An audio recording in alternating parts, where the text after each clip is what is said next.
There was a lot of business and legal news that happened this week in the makeup and skincare and hair care industry that I'm really looking forward to sharing with you and reading what you have to say. The first story where we're starting is with Morphe Cosmetics. And for some reason, there's an article about them being sold to Forma, which is weird, and I'll tell you the details, but I have a feeling this is going to be important later in the Morphe story. We'll talk about it. Neutrogena is not doing well. It's been reported for a while. They're kind of suffering financially. They have a new target because Gen Z now has money.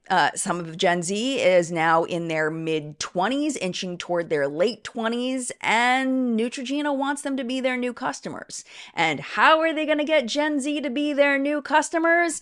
Ageism! Woo! Of course, I'm being sarcastic there, but that's their angle. We'll talk about it. Then we'll switch over to legal news and we'll talk about the old school MLM Avon and how they've declared bankruptcy, but it's complicated. It took me a while to figure out, and honestly, there's some of it I still don't quite understand. I have a story about something that should have happened a long time ago, but is finally happening. Cosmetology students in multiple states now are required to learn how to style and cut textured hair, which is something that you would think already exists, but it doesn't. It's now in 3 states. I'll tell you where. California's plan to overregulate skincare sold to kids fell through. I have the details on why it fell through. And we can all collectively cheer that the FTC has finally developed some rules and guidelines to prevent brands and influencers from outright lying to us. I have all the details on that. I've broken it down so that I can share with you what you need to know about it and what the FTC could be going after brands and influencers for in the future. And finally, as a balance to the Neutrogena story, we have a wonderful story coming out from Dove. They are doing the opposite and celebrating aging people through the Beauty Never Gets Old campaign. It's actually brilliant and beautiful. I can't wait to share it with you. So if you're interested in any or all of those stories, hang tight. We are jumping into it right now. Hello, my friend. Welcome back to What's Up in Makeup, my weekly news show where we talk about everything that happened across the makeup industry all in one place. I've done all the research for you because this is my full-time job. This is what I have time to do. I know you do not have time, so I've put it all together in a show for you in one nice, neat little package to enjoy. If you happen to enjoy this content, I have years and years and years of What's Up in Makeup episodes for you to explore of all kinds of things that have happened in our beauty space. I will put a playlist down below in case you are interested in checking those out. If you are a regular viewer of my channel, you may have been very confused to see 2 videos in your feed from me this morning. There's this one and also a special edition of What's Up in Makeup about Jaclyn Torrey, formerly Jaclyn Hill. I go through and we talk about what we know about Jaclyn and Jaclyn Cosmetics and the closing of Jaclyn Cosmetics and what she is currently saying that it's true and certain things that she's telling that she's still spinning lies. So if you are interested in how she's currently presenting those situations, I will link that video down below for you. Originally, it was the top news story of this video, but honestly, it didn't really fit very well into the rest of the stories and it's really long. So I just split it off into another video. So if you're not interested in it, it's over there. You don't have to watch it. But if you are interested in that, again, I will link it down below for you. We do have a little bit of a segue though, because we are going to be talking about Morphe, who worked very closely with Jaclyn over the years. There's some weird things happening over at Morphe. I saw this title of this article and I side-eyed it because the title of the article is Morphe Cosmetics Sold to Forma Brands. And if you know the story of Morphe Cosmetics, you know that Forma Brands has owned Morphe for a very long time. Actually, the people from Morphe started Forma Brands. And if you go to the former home of Forma Brands, which was formabrands.com, it actually redirects you to the Morphe website and has for at least the past few months. I don't know how long it has, but past few months is when I noticed it. And it's so to say that they were bought by Forma brands is weird, but I figured out why. Last week we talked about how Morphe abruptly closed all of their UK stores and their store in Holland, and how upsetting that was to the employees. It was very similar to what they had done with their US stores, and they closed all of those down.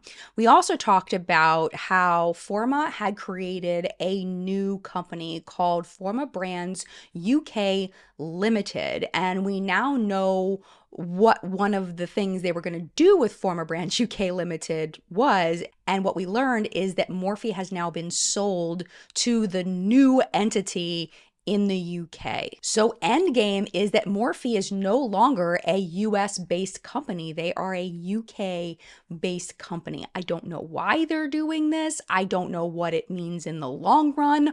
All I know is with Morphe, you gotta keep up on all the things that are happening, because the details may seem insignificant as they're happening, but they tend to be important later. So that's why I'm mentioning it.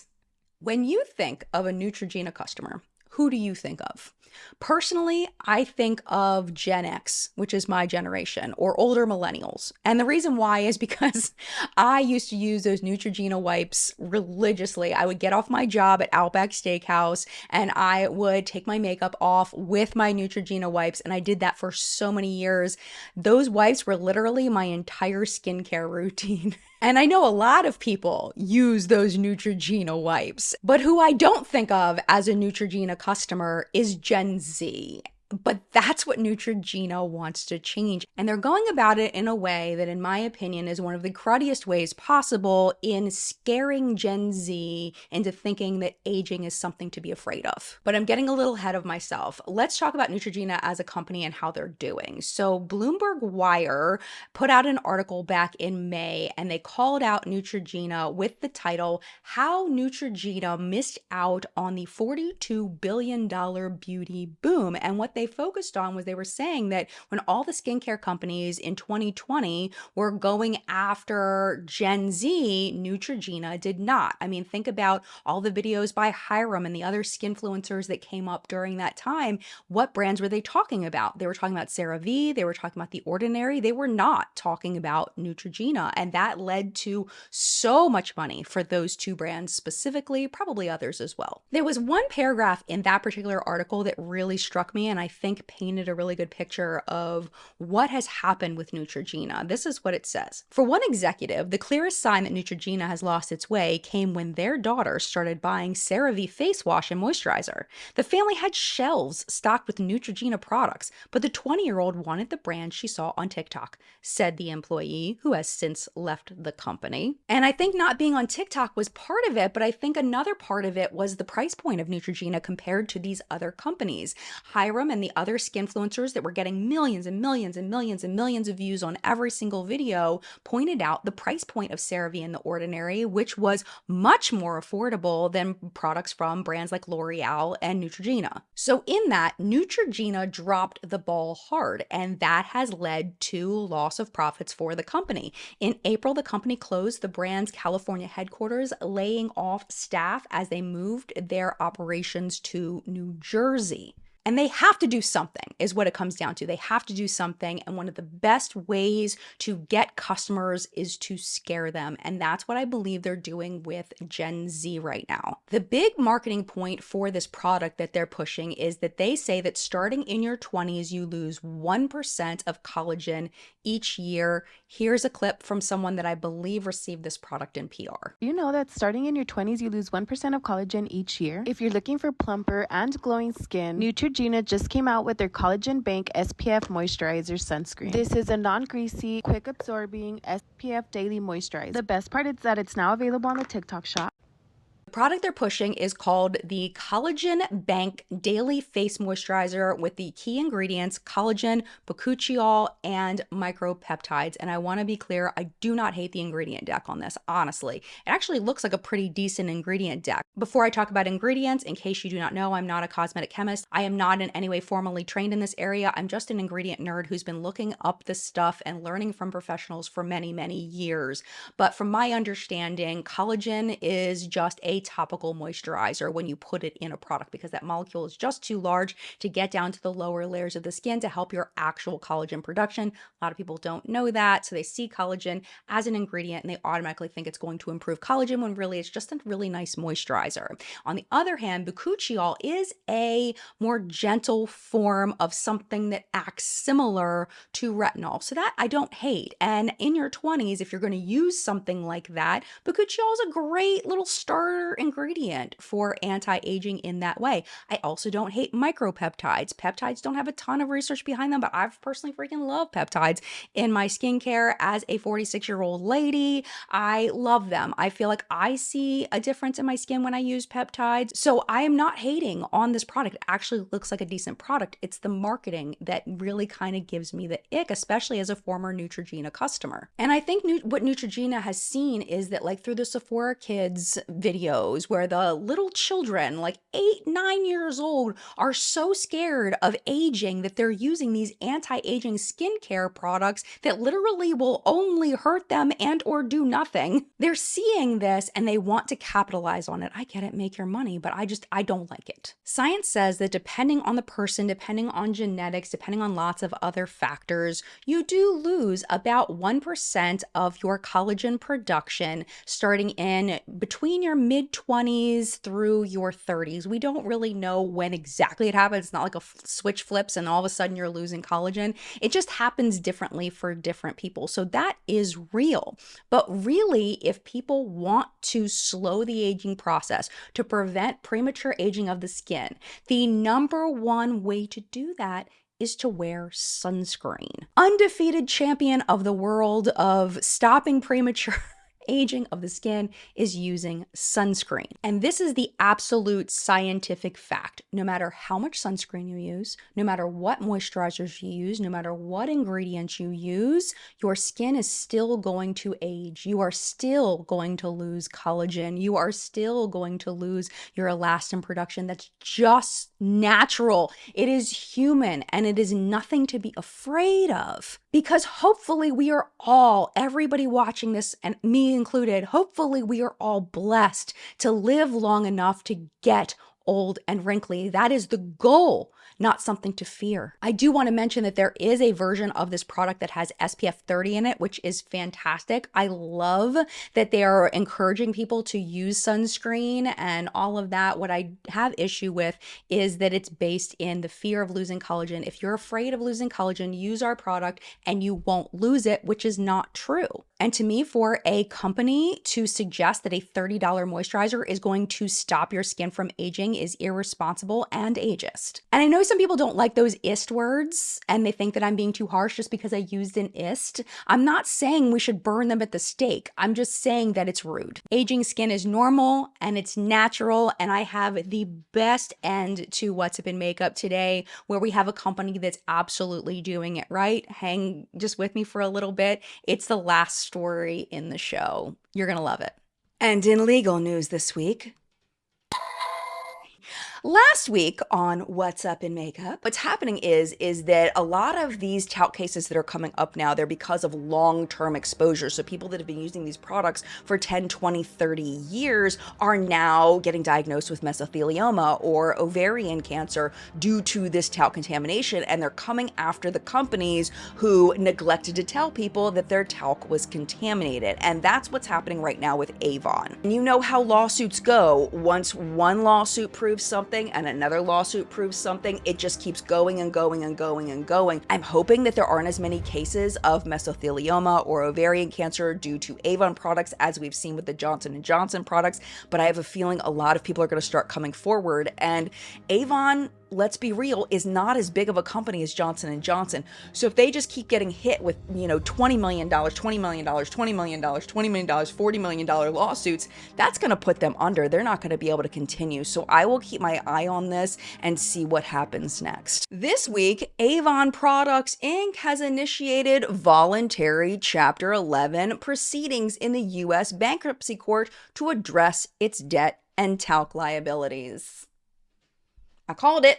I called it. The company faces 386 lawsuits alleging that some Avon cosmetics contained asbestos. I had a very passionate comment on last video, and she wanted me to make sure that I stressed to you, which is very important for us to understand, that asbestos is not inherently dangerous. It is something that is used in many ways very safely. When it does become a problem is when it's inhaled, where it has been shown to cause mesothelioma, which is not curable. Avon has lost 2 lawsuits related to this, and in both cases, the reports about what happened say that the lawyers proved that Avon knew that their talc was contaminated with asbestos and did not protect their customers or workers. A lawyer representing some of the alleged victims of the talc contamination argued that Avon should be legally required to slow their bankruptcy proceedings in order for the alleged victims to form a committee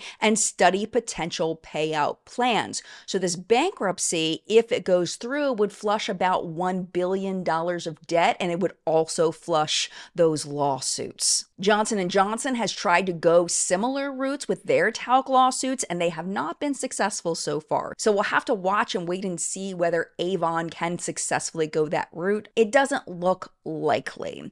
And on a different note regarding this, some of you may be wondering what will happen to Avon because of this. And I spent a lot of time trying to understand this, and I will tell you I don't fully understand it.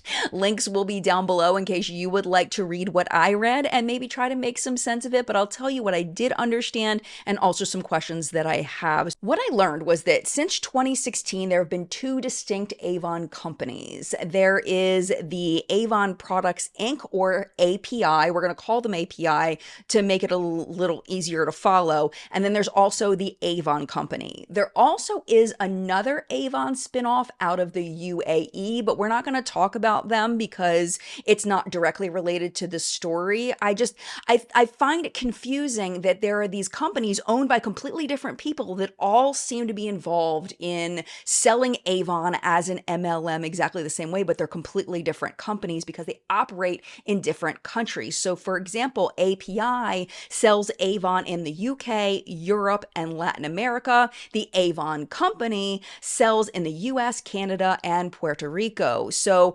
API, when you hear that Avon was purchased by Natura & Company, that was API. That happened back in 2020, but they did not buy the Avon Company. They're owned by somebody else. And interestingly, the Avon Company, the one that sells in the US, Canada, and Puerto Rico, they took talc out of all of their products that same year that they were sold. Unfortunately for API, that was the operating company for Avon when all of the talc contamination was alleged to have happened, so they're the ones that are on the hook. This is where I get a little confused because there's some conflicting things in the articles that I read. One article that I read stated that API is a US-based non-operational holding company, while, we've been reporting on Avon for years here, and we know that API is operational and it is EU-based and that they were purchased by Natura & Company. So I'm very confused, and it may just have to do with the same entity existing in 2 different countries, and that's why they're separate. So that particular company in the US is not operational, even though they are operational other places in the world. I think that's how that shakes out. But I got even more confused when I read that Natura & Company agreed to purchase equity interest in Avon's non-US operations for $125 million in the form of a credit bid. So I don't know. I don't know enough about business to understand this stuff. I'm gonna be 100% with you. But again, if you know more about this stuff and you want to try to understand it and come back to the comments and explain like what is actually happening here, I would love for you to if you feel like it. Links are in the description down below.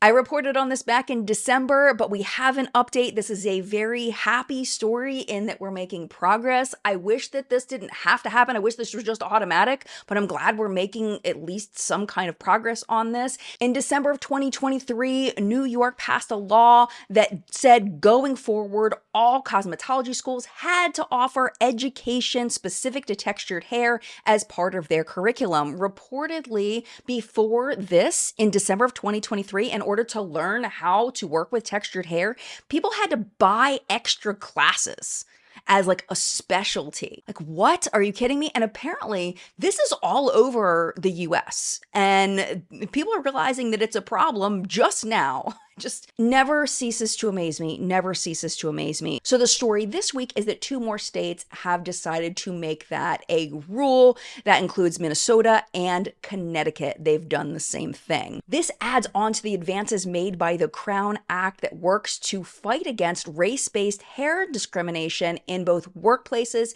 and schools. The Crown Act has been signed into law in 25 states at this point, with Vermont being the most recent that happened in April of 2024. I'll put the map on the screen for you if you're curious. If you live in the United States, which states, if your state has passed the Crown Act. Just being able to go into any hair salon and they will be able to work with your hair, I think should be a given. And the fact is that it hasn't. And hopefully sooner rather than later, this will be a thing all over the US and other places where cosmetologists are just not trained to work with textured hair. It's just wrong.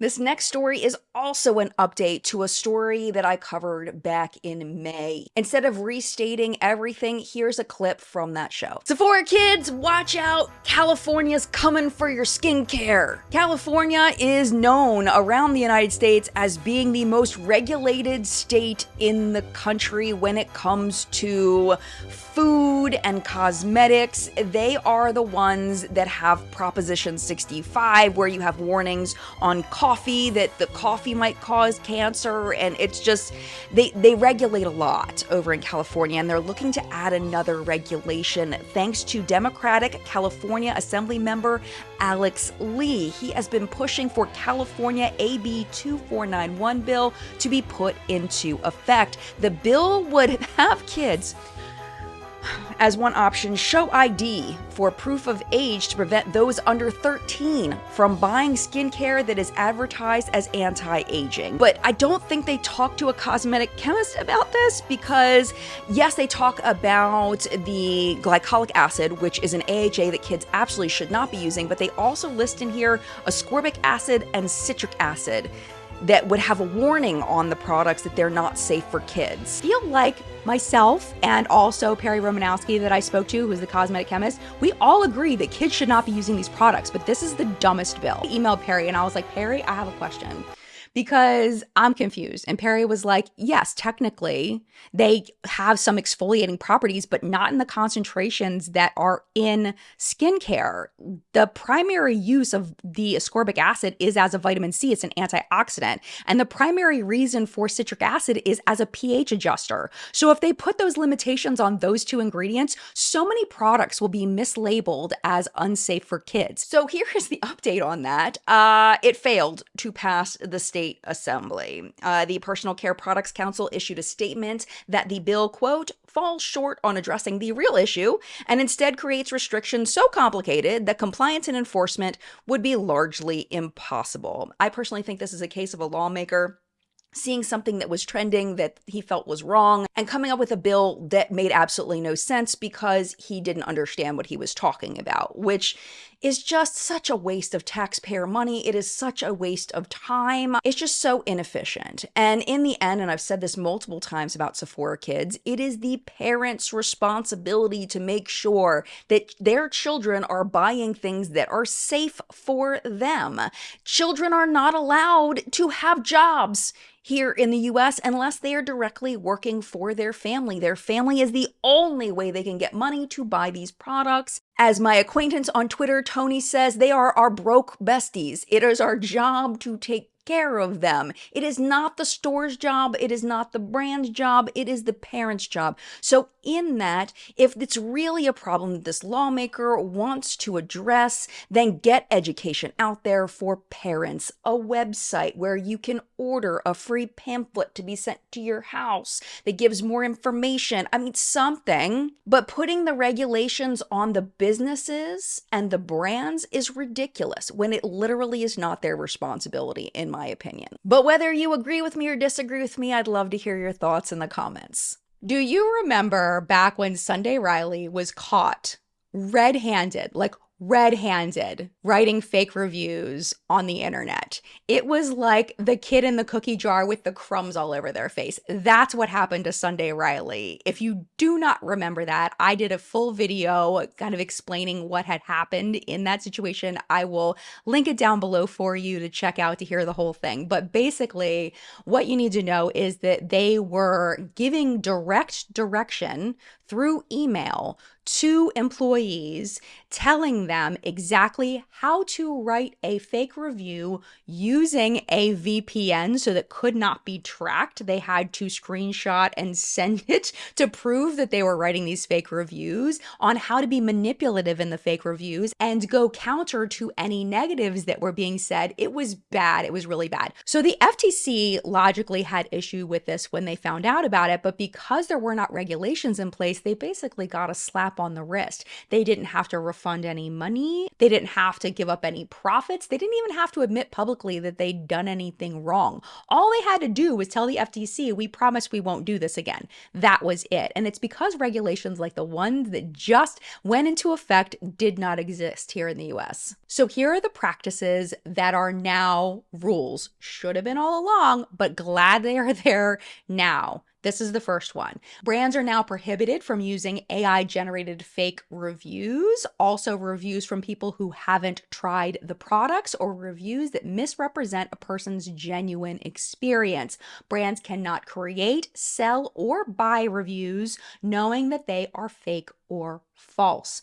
Brands also cannot pay for guaranteed positive or guaranteed negative reviews. Do you remember when there was a big scandal on YouTube where we were trying to figure out if there were influencers who were being paid in order to give a negative review of a competing product? There are insiders that I've talked to that swear that this actually happened. Now the FTC can go after companies if they choose to do that. Here's the next part. Reviews and testimonials cannot come from company insiders without it being clear their relationship with the brand. This directly addresses the Sunday Riley issue. Brand officers and managers cannot solicit customer reviews from their immediate relatives, employees, or agents. Now it is a rule. This I found interesting because I hadn't even thought about this, but brands can't control an independent review website where their own brand is reviewed.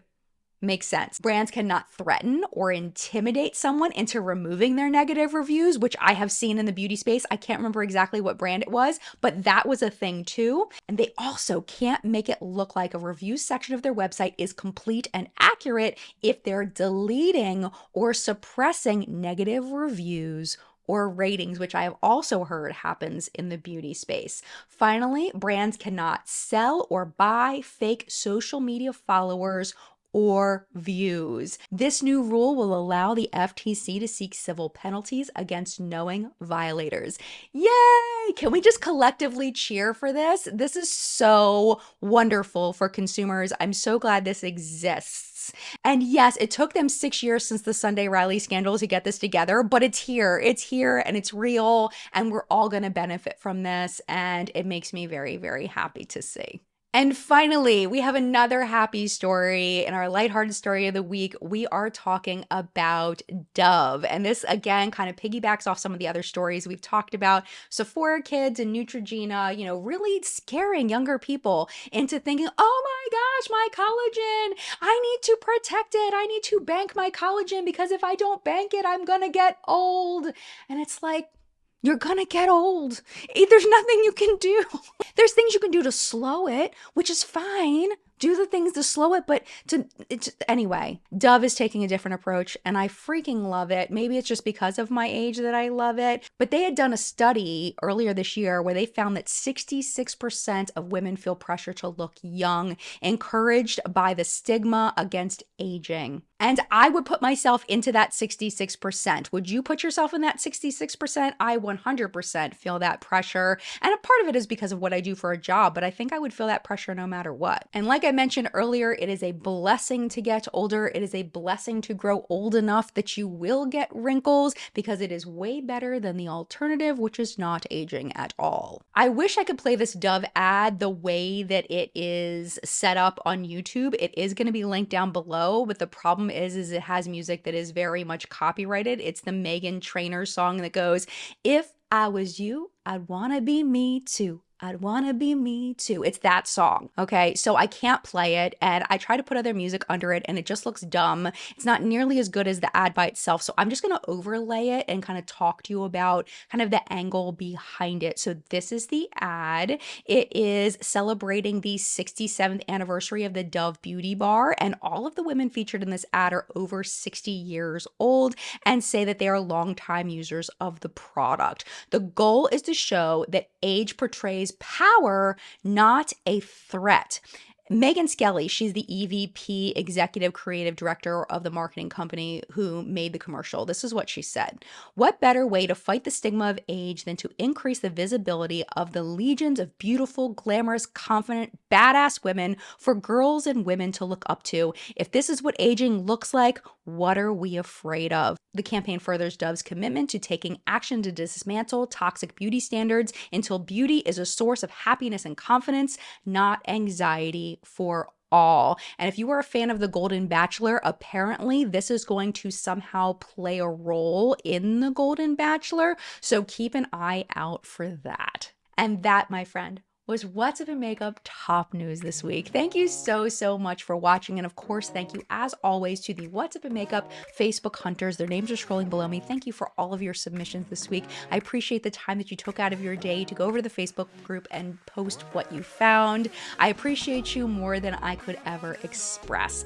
Our chat today is going to be at 10 a.m. Eastern time. We're going to be hanging out. We're going to be talking about makeup. If you would like to join us, if you can't join us, it's very easy to find on the replay, especially if you're subscribed. Go to your subscription feed, should be sitting there. If you're not subscribed, you can also find it by going to my channel page, clicking on the live tab, they're housed right there, or click on the What's Up in Makeup live chat podcast in the description of this video. It has all of the live chats that we've done over the past year and a half or so. And thank you again so much for watching. If you enjoyed and you're not already subscribed and you've been binging my content, oh my gosh, subscribe, because that way you make sure that you're notified and it's in your subscription feed when I make a new video. And it also makes me look super cool, which I always love.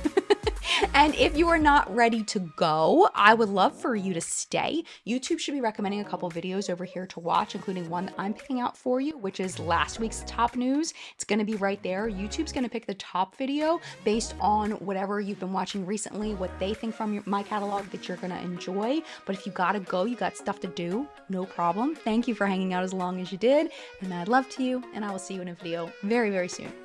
Bye!